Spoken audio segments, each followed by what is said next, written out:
workforce recruitment and retention, and issues around our facilities and age of estate.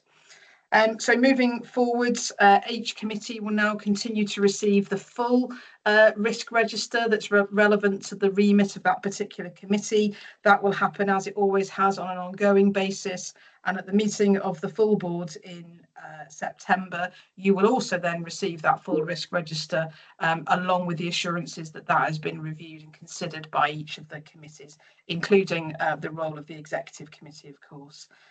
You'll also recall back in May, the board approved our new board assurance framework. And again, in September, you will also see a more worked up matrix or dashboard of that board assurance framework that gives you an assessment of the quality of the controls that are included within our corporate risk register. So that will allow the board to start to triangulate then some of this information that is coming both through the risk register, but also the board assurance framework. Just with regards to the risk appetite, so that would normally be considered within a public session of the board. It was considered on the 30th of May in committee, only because that was a relevant point where the board were reconsidering aspects of our integrated plan and our plan submission to Welsh Government. So that's included within the public papers today, just to make sure that that is brought into public session and is constantly available on our website at all as well. So Carl, very happy to take any questions. I may well bring in executive colleagues as the senior risk owners if there are any detailed questions to answer. Thank you. Thank you very much, Helen. I'll pause to give an opportunity for colleagues to come in should they wish to. Jen, please. Yes, thank you. Thank you, Helen, and thanks for this paper. Really welcome all the progress that's been made in this area. Really good to see. I notice in terms of the lead that D&P is the lead committee, I think, on 5 of these risks. I think PECS, we've got 2, PPPH, we've got 2, and I think Workforce and Culture 1. So, you know, that's a steep, that's a lot. That's a big workload for that committee, alongside all the other work that it does. But I guess, you know, sort of looking at that risk and assessing those risks is probably part of the DNA of that committee. Just want some assurance, please, from you, Carl, and the chair of that committee, that it's got the infrastructure and the gubbins to do due justice to those important pieces of work. Thanks, Jen. It's a great question, and you know, exactly that point stood out to me, and I look particularly closely at that in case there was anything that we could appropriately move into the remit of other committees. And I think it's a point that we will need to come back to later in the year when we look at the terms of reference. I know Ronnie and I and other colleagues have spoken quite frequently about the size and scope of the remit that is within Delivery and Performance Committee, and that continues to be something under active monitoring. I guess what I would say is that inevitably there's quite a lot that sits within the core agenda of each committee, including D&P in this instance, where risk is essentially integrated. So we're talking about some of the components through the general items that appear on the work programme and therefore on the agenda as well.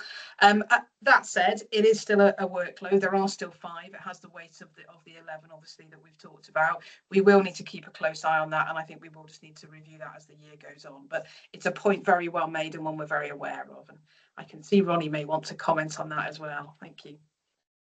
Just to explain, Ronnie, your people will remember, I'm sure, but as chair of D&P, please comment. I'm just unmuting now. I think from my point of view, I think the issue that Jen has raised is a real one. But what I will say, I think, is that there is energy and enthusiasm within the committee to tackle this. Logistically, though, we do need to be aware of the workload within the committee and how we balance that. Thank you. Thank you. Simon, please. Thank you, Chair. I think I wanted to just note that we've got sort of a risk score of 20 around cyber attack and a national power outage, but we've got a lower risk score around the failure to recruit and retain appropriate workforce. I just think we should probably ask Workforce and Culture to have a look at that, given some of the data we've seen in this meeting around workforce challenges. It feels like that may be perhaps understating the risk we're carrying there and its impact on quality services. But I think it's probably right to ask Workforce and Culture to maybe review that. Thank you, Simon. I'll bring Ronnie in, and then it may be, Helen, that you want to comment. And of course, Jen, as our new chair of Workforce and Culture, may want to add a comment as well. So, Ronnie, please. I think it's an old hand, Carl. Oh, is it? Oh, forgive me. Yeah. Sorry, that's Chair. It's absolutely a fine. historic hand, and I'm removing it. Thank you. That's fine. Helen. Yeah, thanks, Carl. Simon, again, great point. And interestingly, when we were just looking across the course of the risks at Executive Committee last week and looking down, that was a specific point that we picked up and talked about, just in terms of trying to moderate almost that the levels of risk felt about right. Deb was keen to just have another think about that. She's away on leave this week, as you'll be aware, but we'll certainly take that back and have a further look. And perhaps, Jen, with your agreement, that's a particular area we could focus on when we come to next review these in the Workforce and Culture Committee as well. But point very well made. Thank you. Thank you, Helen. See Jen nodding her head, so Yes, I'm assuming that's great. Yeah, thank you, Jen. Yeah, yep. So, Ian, please.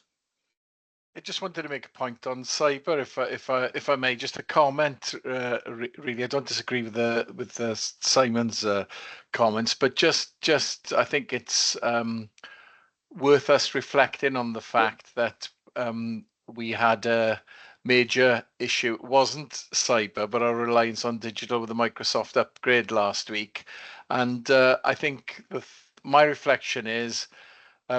We had a number of large organizations, airlines, that were equally affected. And I know our investment, our ability to invest in digital as the NHS in Wales, the NHS more general, is much more limited than these other much larger companies have a bigger percentage of their revenue going forward. So I think it's something that's a poignant reminder for us of our reliance on digital and the potential impact, and probably speaks to Meredith's paper earlier on as well. I just wanted to make that comment. Thank you. Helen, do you have any final responses or reflections? Point noted, Ian. So I was smiling to myself because we indeed had some colleagues caught in the air traffic issues that generated last week as well. But yeah, I agree. You're absolutely right. And I know Claire Madsen, as our lead for digital, is working with colleagues just reflecting on that point, but also just thinking about whether there are any wider risks that relate to digital and national programmes. So I think that's something that the board may well see in this next iteration. But point noted as intended. Thank you. Thank you, Carl. No further comments from me. Thank you. So we go to the recommendation that we receive the revised corporate risk included at Appendix 1. We note the previous risk register is superseded by the new risks, and we take assurance that it's a complete and true reflection of the Health Board's current high-level risks. And in this public board meeting, we receive the appetite statement that was approved by the board on the 30th of May during our in-committee meeting.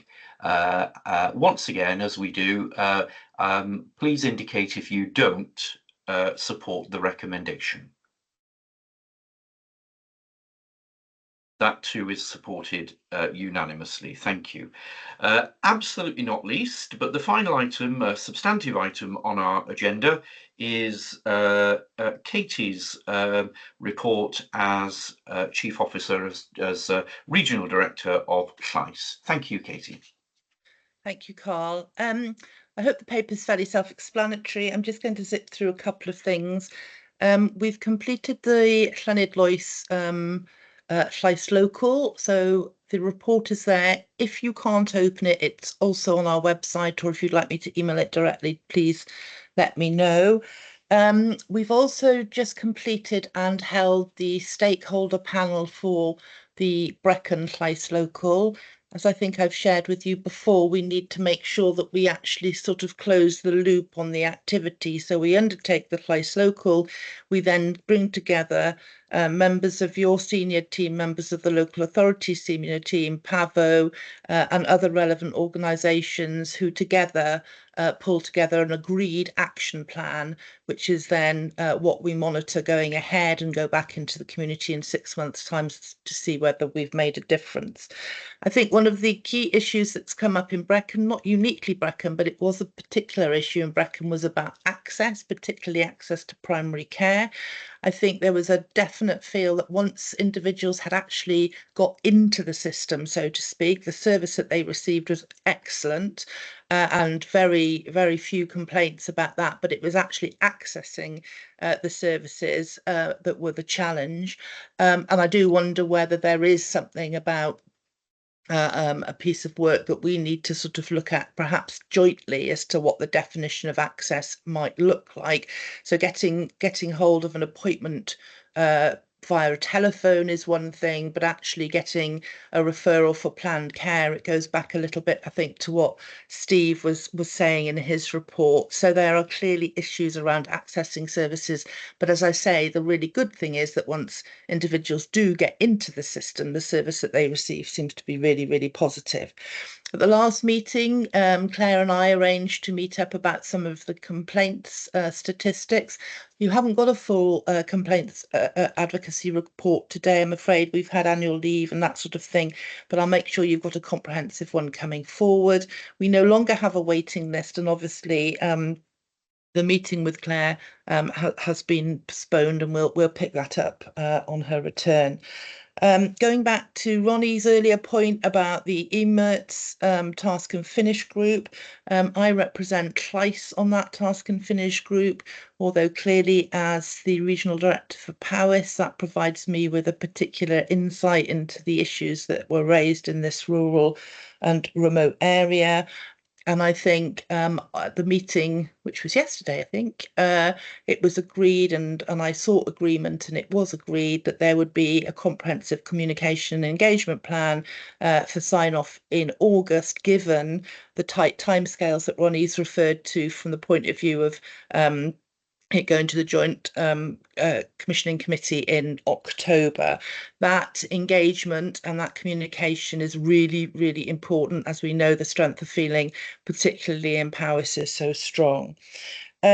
Just to also let you know that we have been referenced as an interested party in the potential judicial review that has been issued, and at the next board paper meeting, I'll share with you a revised plan of activity for 24-25. We're going to broaden it out from just Llais Local and hold some forums as well, which we'd welcome your involvement. And again, it might be an opportunity, given some of the changes going forward with both the local authority and the health board. So I think in summary, that's it. Carl, happy to take any questions. Thank you very much, Katie. I can see that Robert wants to come in, so please do, Robert. Yes, I wanted to make a comment really about access in primary care, which has been raised once again in the Llais report. And of course, we're aware of many other reports, the Office of the Older People's Commissioner for Wales, and nationally, numerous surveys, more recently the GP Patient Survey 24. Now, this health board is committed, and I'm quoting from our plan here, to engage with patients and stakeholders on the perception and experience of access.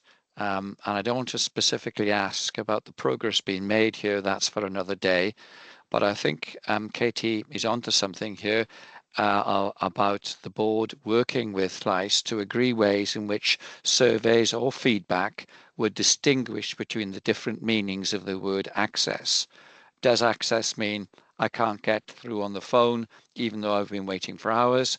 Does it mean I can't get any appointment for 3 weeks? Or does it mean I can't get to see the person I feel I should see? If we can separate, record and quantify these concerns in primary care, we would be better placed to objectively gauge the success of our services and to identify responses and mitigation. So I just wondered if I could have a comment, please, about maybe a common approach with Llais on this issue. Thank you. Thank you, Robert. Hayley, I don't know whether you'd like to come in or bring in one of your exec colleagues in relation to that.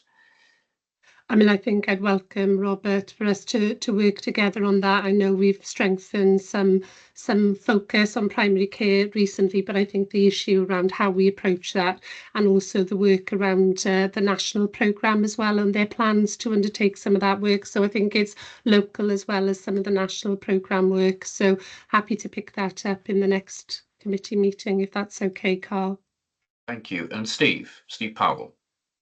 Yeah, thanks, and thanks, Katie. I mean, we've given a commitment to Katie Slice and some of these the local focus groups, that if any issues are picked up from a commissioning perspective around services in or out of Powys, certainly those out of Powys, we will take those up with the respective provider. We won't breach any patient confidentiality, of course, but we will talk about common themes that are coming out of these review groups. Thank you. Thank you. But just picking up on Robert's, because Robert makes a very important point. I think it is something that comes back to us in either similar or different guises, and Fleiss has highlighted this in different ways on numerous occasions. I just want to. So, is this something that will go to DMP as part of its focus on primary care? So, how do we as a board remain sighted on that and get some kind of update as to what's happening as a result?